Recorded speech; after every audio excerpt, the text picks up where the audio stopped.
சற்று முன்பு கிடைக்கப்பெற்ற ஒரு அதிமுக்கியமான மற்றும் பரபரப்பான தகவல் ஒன்று மக்களே. காணொளியை முழுமைக்கும் பாருங்க. அதிமுக மற்றும் தாவேக 2026இல் கூட்டணி உறுதியானது. வெற்றி பல இடங்களில் குவிப்பதற்கான வாய்ப்புகள் இருக்கு. இதை பற்றி தான் இந்த காணொலியில் பார்க்க போகிறோம்.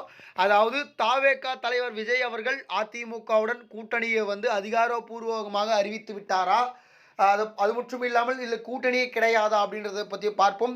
வீடியோக்குள்ளே போகிறதுக்கு முன்னாடி நீங்கள் நம்ம சேனலுக்கு புதிய பார்வையாளர்களாக இருந்தீங்கன்னா மறக்காமல் நம்ம சேனலை சப்ஸ்கிரைப் பண்ணிட்டு பக்கத்தில் இருக்கக்கூடிய பெல் பட்டனை ஆளில் செட் பண்ணி வச்சுக்கோங்க. அப்போ தான் நம்ம போடுற ஒவ்வொரு அப்டேட்டும் பார்த்தீங்கன்னா உங்களுக்கு நோட்டிஃபிகேஷனில் வரும்.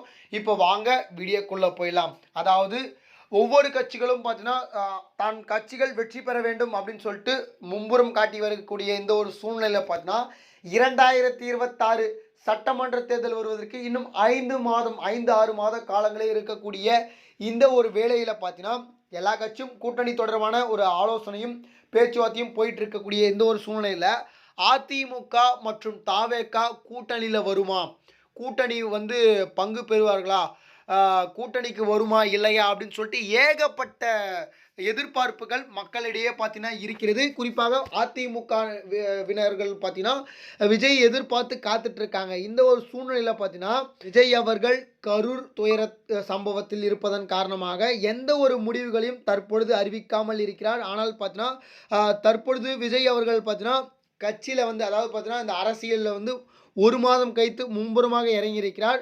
இப்போ கூட்டணி தொடர்பான ஆலோசனை போவதற்கான வாய்ப்புகள் இருக்குது. ஏற்கனவே பார்த்தீங்கன்னா எடப்பாடி பழனிசாமி தரப்பிலிருந்தும் பார்த்தீங்கன்னா விஜய் அவர்களை கூட்டணிக்கு அழைத்திருக்கிறார்கள்.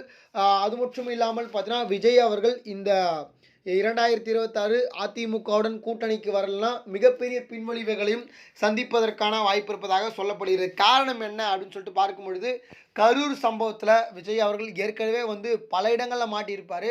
அதை காப்பாற்றி விட்டது ஒன்று அதிமுகவுடைய பொதுச் செயலாளராக இருக்கக்கூடிய எடப்பாடி பழனிசாமி. அதுக்கப்புறம் பார்த்தீங்கன்னா யார் அப்படின்னு சொல்லிட்டு தெரியும். அதாவது குறிப்பாக நம்முடைய அமித்ஷா மற்றும் பார்த்தீங்கன்னா மோடிஜி அவர்கள் தான் பார்த்தீங்கன்னா அதாவது என்டிஏ கூட்டணியில் விஜய் அவர்கள் பங்கு பெற வேண்டும் அப்படின்னு சொல்லிட்டு விஜய் அவர்களை அந்த வழக்கை சிபிஐக்கு மாற்றினதே பார்த்தீங்கன்னா இவர்கள் தான் அப்படின்னு சொல்லிட்டு ஒரு பக்கம் சொல்லப்படுகிறது. ஆனால் விஜய் அவர்கள் ஒருவேளை கூட்டணிக்கு வரலன்னா சிபிஐ விசாரணை என்பது கடுமையாக இருப்பதற்கு வாய்ப்புகள் இருப்பதாக சொல்லப்பட்டிருக்கு. அரசியல் விமர்சனங்களும் நிறைய பேர் சொல்லிட்டு இருக்காங்க. அதனால் விஜய் அவர்கள் கூட்டணியே மறுக்கவே முடியாது அப்படின்ற மாதிரி சொல்கிறாங்க. ஆனால் விஜய் அவர்கள் பாஜகவுடன் நான் கூட்டணி வகுக்க மாட்டேன் அப்படின்னு சொல்லிட்டு ஏற்கனவே சொல்லியிருக்காரு. இப்போது கூட்டணி தொடர்பான ஆலோசனை போயிட்டுருக்கு. விஜய் என்ன மாதிரியான முடிவுகளை எடுப்பார் அப்படின்னு சொல்லிட்டு வருகின்ற நாட்களில் தெரிய வந்துடும். இது போல் சுவாரஸ்யமான அரசியல் உண்மை நிலவரங்களை நீங்கள் உடனுக்குடனே தெரிஞ்சுக்கணும்னு நினச்சிங்கன்னா நம்ம சேனலை மறக்காமல் சப்ஸ்கிரைப் பண்ணிட்டு பக்கத்தில் இருக்கக்கூடிய பெல் பட்டனை ஆளில் செட் பண்ணி வச்சுக்கோங்க. அப்போ தான் நம்ம போடுற ஒவ்வொரு அப்டேட்டும் பார்த்தீங்கன்னா உங்களுக்கு நோட்டிஃபிகேஷன் வரும். நன்றி மக்களே, அடுத்தடுத்த வீடியோவில் சந்திப்போம். நன்றி, வணக்கம். இதை பற்றி உங்களுடைய கருத்தை கமெண்டில் தெரிவிங்க. நன்றி.